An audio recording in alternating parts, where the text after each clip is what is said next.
SSLC ಪರೀಕ್ಷೆಯ ಸಂದರ್ಭದಲ್ಲಿ ಪ್ರತಿಯೊಬ್ಬರ ಮನ ಮಿಡಿಯುವಂತಹ ಘಟನೆಯಾಗಿದೆ. ಸದಾ ಎಡವಟ್ಟುಗಳಿಗೆ ಸುದ್ದಿಯಾಗುವಂತಹ ಶಿಕ್ಷಣ ಇಲಾಖೆ ಈ ಬಾರಿ ಸಾರ್ಥಕವಾದಂತಹ ಕೆಲಸವನ್ನ ಮಾಡಿದೆ. ಎಸ್ಎಸ್ಎಲ್ಸಿ ಪರೀಕ್ಷೆ ದಿನ ಕೂಲಿ ಕೆಲಸಕ್ಕೆ ಅಂತ ಹೇಳಿ ವಿದ್ಯಾರ್ಥಿನಿ ಹೋಗಿದ್ದಾಳೆ. ಪರೀಕ್ಷೆ ಇದೆ, ಇವತ್ತು ಸೈನ್ಸ್ ಎಕ್ಸಾಮ್ ಇದೆ. ಬಟ್ ಇವತ್ತಿನ ದಿನ ನೋಡಿ, ಆಕೆ ಪಾಪ ಕೂಲಿ ಕೆಲಸಕ್ಕೆ ಅಂತ ಹೇಳಿ ಹೋಗಿರ್ತಾಳೆ. ಬಡತನ, ಒಂದು ದಿನದ ಕೂಲಿ ಇದ್ರೆ ಮಾತ್ರ ಜೀವನ ಸಾಗೋದು. ಆ ಒಂದು ಕಾರಣವಾಗಿ ಕೂಲಿ ಕೆಲಸಕ್ಕೆ ಅಂತ ಹೇಳಿ ಹೋಗಿರ್ತಾಳೆ. ವಿಜ್ಞಾನ ಪರೀಕ್ಷೆಯ ದಿನ ಕೂಲಿ ಕೆಲಸಕ್ಕೆ ಅಂತ ಹೇಳಿ ಹೋದಂತಹ ವಿದ್ಯಾರ್ಥಿನಿ ಏನಿದ್ದಾಳೆ ಪಲ್ಲವಿ, ಸೊ ಮನೆಯಲ್ಲಿ ಬಡತನ ಇರುತ್ತೆ, ಅಪ್ಪನಿಗೆ ಅನಾರೋಗ್ಯ ಇರುತ್ತೆ. ಈ ಒಂದು ಕಾರಣವಾಗಿ ಕೂಲಿ ಕೆಲಸಕ್ಕೆ ಅಂತ ಹೇಳಿ ಹೋಗಿರ್ತಾಳೆ. ಗದಗ ಜಿಲ್ಲೆ ಬರದೂರು ಸರ್ಕಾರಿ ಶಾಲೆಯ ವಿದ್ಯಾರ್ಥಿನಿ ಆಗಿರ್ತಾಳೆ ಈಕೆ.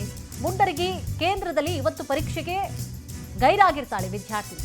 ಗ್ರಾಮದ ಬೇರೆ ವಿದ್ಯಾರ್ಥಿಗಳಿಂದ ಮಾಹಿತಿಯನ್ನು ಪಡೆದುಕೊಳ್ತಾರೆ ಶಿಕ್ಷಕರಿಂದ ಮಾಹಿತಿಯನ್ನು ಪಡೆದುಕೊಂಡು ಬಿಇಒ ಗಂಗಾಧರ ಅಣ್ಣಿಗೇರಿ ಅವರು ಕ್ರಮವನ್ನು ತೆಗೆದುಕೊಳ್ತಾರೆ.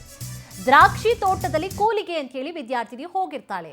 ಆಕೆಯನ್ನ ಹೋಗಿ ಆ ಸ್ಥಳಕ್ಕೆ ಗಾಡಿ ತಗೊಂಡು ಹೋಗಿ ಎಲ್ಲಿದ್ದಾಳೆ ಅಂತ ಹೇಳಿ ಮಾಹಿತಿಯನ್ನು ಪಡ್ಕೊಂಡು ಅರ್ಧ ಗಂಟೆ ಮುಂಚೆ ಈಗ ಶಿಕ್ಷಕರು ಗಮನ ಹರಿಸ್ತಾರೆ.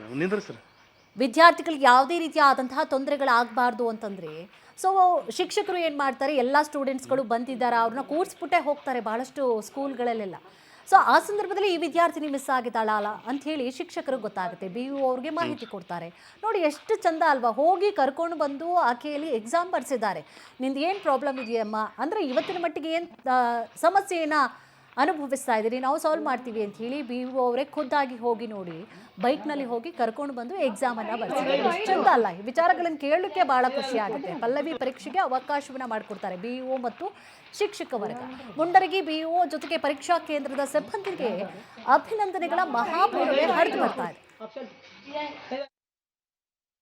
ವಿದ್ಯಾರ್ಥಿ ಯಾಕೆ ಪರೀಕ್ಷೆಗೆ ಬಂದಿಲ್ಲ ಎಂದು ಕೇಳಿದಾಗ ನಮ್ಮ ತಂದೆಯವರಿಗೆ ಅನಾರೋಗ್ಯದ ನಿಮಿತ್ತ ಔಷಧಿಗಾಗಿ ಹಣ ಬೇಕಾಗಿತ್ತು, ಆದ್ದರಿಂದ ನಾನು ಕೂಲಿ ಕೆಲಸಕ್ಕೆ ಹೋಗಿದ್ದೆ ಎಂದು ತಿಳಿಸಿದಳು.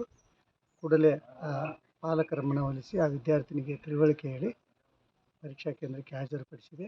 ಆ ವಿದ್ಯಾರ್ಥಿ ಈಗಾಗಲೇ 1ನೇ ಪರೀಕ್ಷೆಯನ್ನು 18ನೇ ತಾರೀಕು ನಡೆದಂಥ ಕನ್ನಡ ಭಾಷಾ ವಿಷಯ ಪರೀಕ್ಷೆಯನ್ನು ಬರೆದಿದ್ಲು. ಇವತ್ತಕ್ಕೆ ಏನಾದರೂ ಪರೀಕ್ಷೆ ಕುಂದಿರದೇ ಇದ್ದಿದ್ದರೆ ಆಕೆ ಅನುತ್ತೀರ್ಣರಾಗ್ತಿದ್ರು. ಆ ವಿದ್ಯಾರ್ಥಿನಿಯ ಭವಿಷ್ಯ ಎಲ್ಲೋ ಇಲ್ಲಿಗೆ ನಿಂತು ಹೋಗ್ತಿತ್ತು. ಆ ಹಿನ್ನೆಲೆಯೊಳಗೆ ಕೂಡಲೇ ಸ್ವತಃ ಆ ದ್ರಾಕ್ಷಿ ತೋಟಕ್ಕೆ ಹೋಗಿ ಆ ವಿದ್ಯಾರ್ಥಿನಿಯನ್ನು ಕರೆದುಕೊಂಡು ಬಂದು ಪರೀಕ್ಷೆಗೆ ಹಾಜರುಪಡಿಸಿದ್ದೇನೆ.